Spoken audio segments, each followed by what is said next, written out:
you join me at a tremendously exciting moment. It's Into Your Head, number 359. We've a lot to get on with today. Items that need to be attended to, issues that need to be dealt with, crap that needs to be, frankly, that needs to be flushed down the toilet, unless it's cut from a litter tray, in which case it's inadvisable to attempt to flush it down the toilet, because that stuff is like frigging concrete, not the crap itself. The stuff that the cats crap into, it's concrete. Could be used by the building industry if they relax the rules a little bit. Unfortunately, there's presumably some regulation that says you're not allowed to substitute concrete to substitute used cat litter for concrete in the building of a public building. It's all red tape, if you ask me. Nowadays, you can't frigging build anything without getting permission from the building regulators. They'll come along and they'll say, "What are you going to build there?" And you'll say, in the old days, you'd say, "I don't know yet. I'm going to figure it out as I go along, and you'll see what it is when it's done. Is that okay?" But no, nowadays they'll say, "No, that's not okay. This isn't the old wild west." Admittedly, the Wild West didn't happen in Ireland. We had a potato famine instead. We had we do have a western seaboard of our country. We do have a western half of the country, and we have a west of our city, with the capital city of Dublin, which is in the east. We have a west side of that. So no, we know all about the west here. But no, we didn't have cowboys and Indians running rampant all over the place. We were too busy trying to find a frigging potato that wasn't diseased. Call me old-fashioned, but I think when you can't string together a few potatoes to feed your family, you've better things to be doing than going into some saloon bar with guns a-blazing, saying, "I saw an Indian, where is he? Give me and send me that fellow with the hat who did something wrong to me, because I want to have guns at dawn with him." We'll have a good old-fashioned shoot each other in the head, and whoever shoots first wins. I never understood that game they played in cowboy films. And say, we're going to stand back to back, and we're going to have some fella judging this, and when he says go, we're both going to turn around and shoot each other in the head, and whoever doesn't get shot in the head first wins, unless by some miracle both people get shot or both survive. No, that's not a sport to me, because in a proper sport you can come back next year and have another round. If you lose, you can always say, "I got shot dead this time," but I can always come back for next year's championship or the next World Cup in 4 years from now. I can get back into training. No, there's none of that when you've been shot dead. It just doesn't work.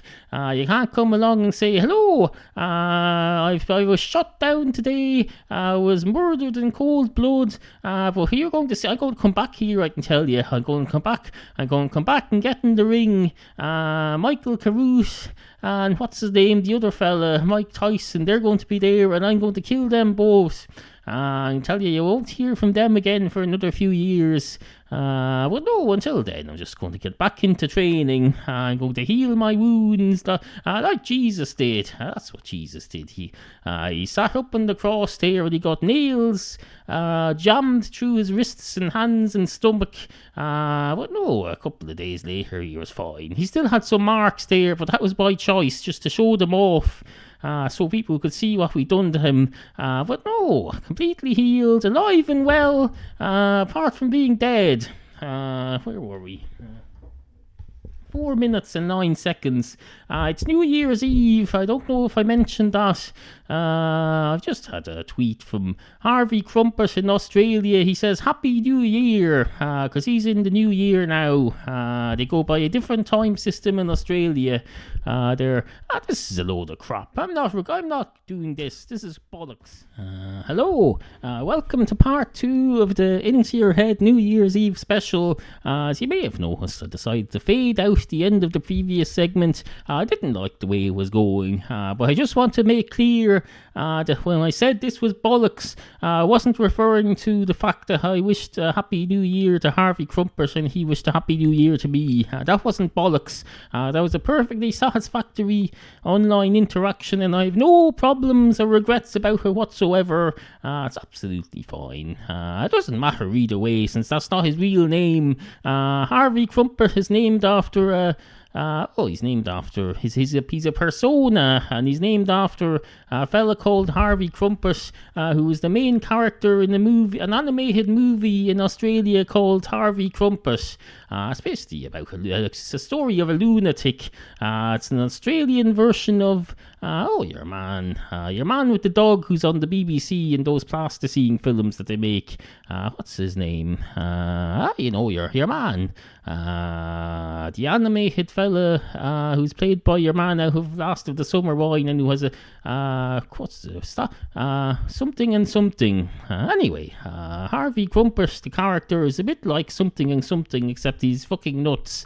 If I remember rightly, it's approximately half-hour animated movie, which you can view online. It's absolutely fucking fantastic. What the fuck was the names that I was trying to remember though? I don't know.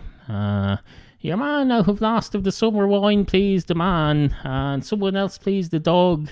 And they make a 2.5 minute episode once every 85 years. Because these freaking animated films, they take a lot of manpower and intelligence and money.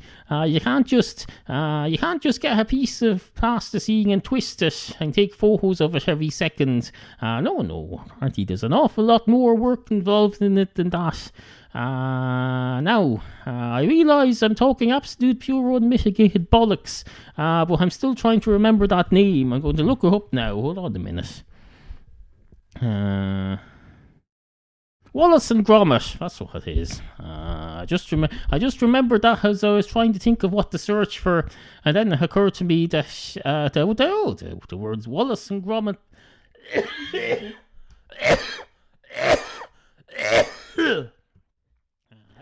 Hello. At this point, I'm going to restart the show. I'm going to start all over again with new material. Any repetition of certain topics or references are entirely intentional. Good morning. Now, you join me at a tremendously exciting moment. It's Into Your Head, number 359. We've a lot to get on with today. Issues that need to be dealt with. Items that need to be attended to. New Year's celebrations that need to be lived through. Because these are all you can do with this sort of stuff is live through it. You can't. People will come along to your face and they'll say, "Oh, look, it's New Year's Eve. Do something." No, I can't do anything. I have no control over the passage. We pass through time like a drowning weasel passes through a gushing river, gushing torrent in a river. There's nothing we can do about it. Time is moving and we're moving the opposite way. We can't just grasp hold of the passage of time, grab it by the neck and say, "Hello, time. I'm going to pause you here and have a good long look at you, like you would with a DVD player when you see a scene that you really like, and you pause it and you have a look at each bit of it frame by frame." No, you can't do that. Although I suppose if you have a camcorder, you can take off an iTelephone. Now that you mention this, they can do that. I can pause time. But it's a trick, because you can spend half an hour looking at the same piece of time over and over and over, but then you look up at your clock and you'll see half an hour has passed in real time that you've missed now because you were looking at that. Absolutely fucking ridiculous. Pure unmitigated bollocks. This is what Bill Gates, not Bill Gates, this is what Steve Jobs wants you to do. He wants you to waste your time. He wants you to spend your whole day looking at your iTelephone while the world passes behind.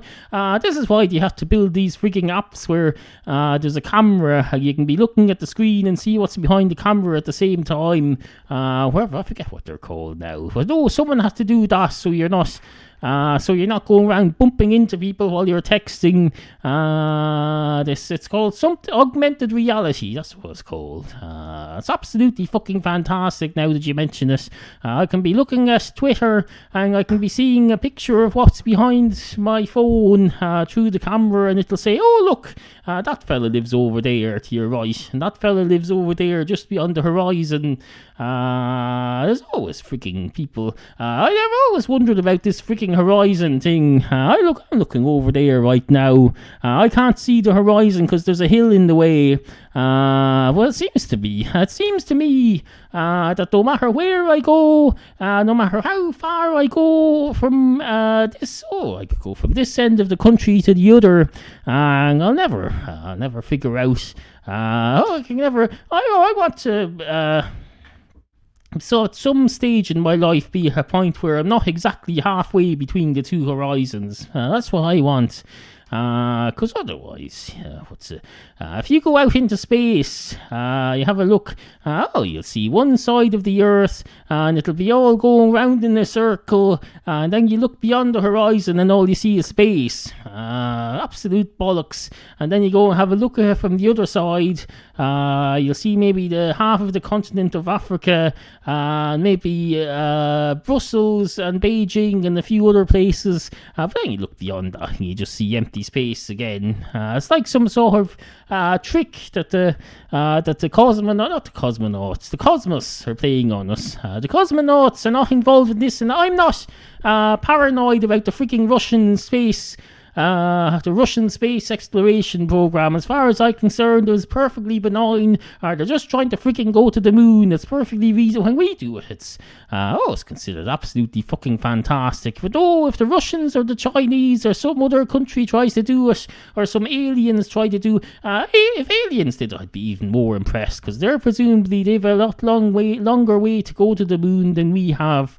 If they're coming to our moon anyway, they probably come from billions and billions and billions of light years away just to see our freaking moon. And then they'll say, oh look, what's that just beyond the moon? That looks interesting. It's a planet of some sort. I wonder, is there intelligent life on it? That's what they'll say. Then we'll all say, oh, isn't that ironic?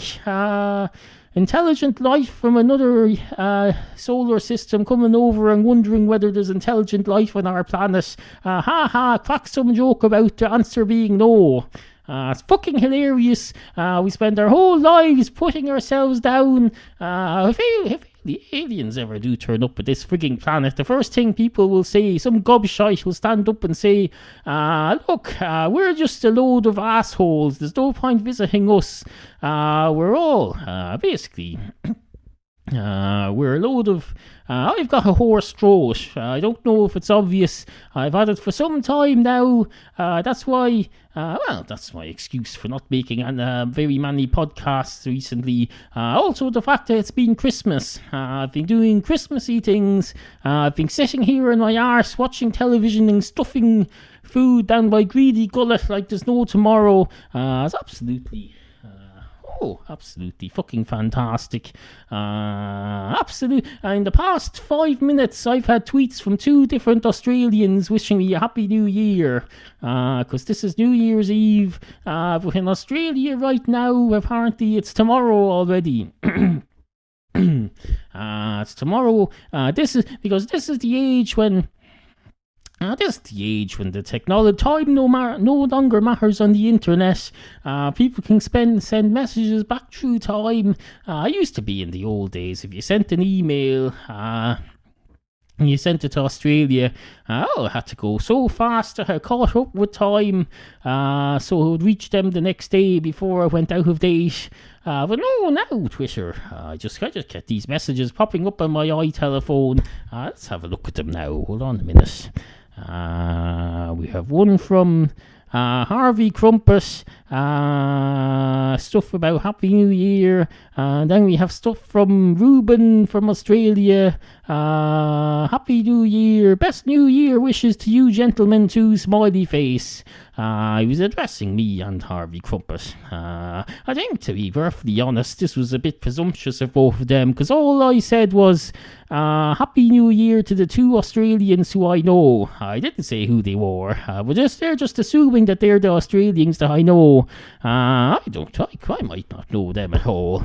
They've no reason to just go around assuming that I'm wishing them a happy new year. As it happens, I was. But nonetheless, it's taking me for granted. That's like, what's that like? That's like when you go up to a cat and the cat meows and you say, oh, look, that cat's meowing at me. Not at all. It might be meowing at its own thought.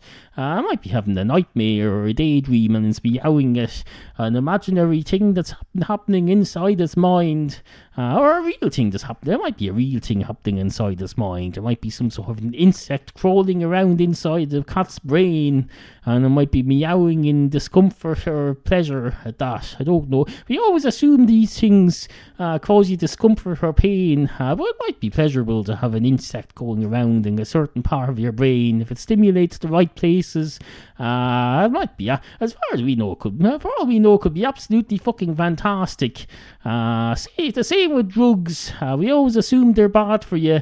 I took a couple of Panadol yesterday and my headache went away in no time whatsoever. It was absolutely fucking fantastic. A bit of paracetamol down my gob, a bit of water to wash it down. I know what you're thinking there. You're thinking, well, it's probably the water that cured your headache. Well, no, because water doesn't cure headaches. That would be my answer to that.